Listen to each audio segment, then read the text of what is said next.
నిఖార్సైన కార్యకర్త జావేద్ మరణం కాంగ్రెస్ కు తీరని లోటని టీపీసీసీ చీఫ్ మహేష్ కుమార్ గౌడ్ అన్నారు.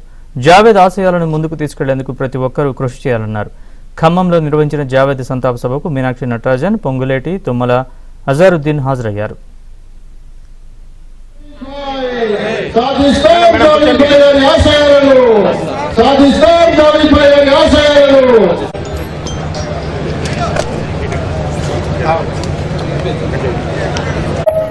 అవి కూడా వెంకటరావు వెనక్కి వేసుకోండి.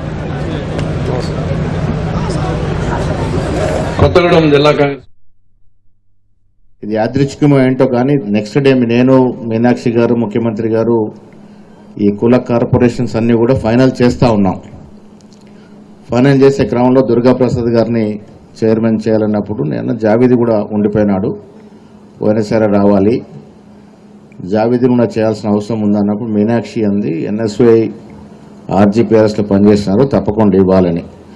సో చైర్మన్లు ఇచ్చే లిస్టులో జావేద్ గారి పేరు రాయించున్నాం. కానీ విచిత్రం ఏంటంటే మేము 11 ప్రాంతంలో ఇప్పుడు రాస్తా ఉన్నాం. అప్పటికి చనిపోయాడు, మాకు తెలియదు, జావేద్ గారు చనిపోయారని తెలియదు మాకు. సో లిస్టులో జూలైలో ఇచ్చే కార్పొరేషన్లో జావేద్ గారి పేరు రాసాం. మీటింగ్ అయిపోయింది, వచ్చాను. నేను ఇంటికి వచ్చాక ముఖ్యమంత్రి గారు ఫోన్ చేశారు, అరే ఇందాక మనం జావేద్ పేరు రాసాం కదా, నేను పైకి వస్తే టీవీలో వస్తా ఉంది జావేద్ చనిపోయినారని. ముఖ్యమంత్రి గారికి ముందు సమాచారం వచ్చింది, అప్పుడు ఫోన్ చేశారు, మనం చైర్మన్ అనుకున్న జావేద్ చనిపోయినాడు యాక్సిడెంట్లో, తెలుసుకోని.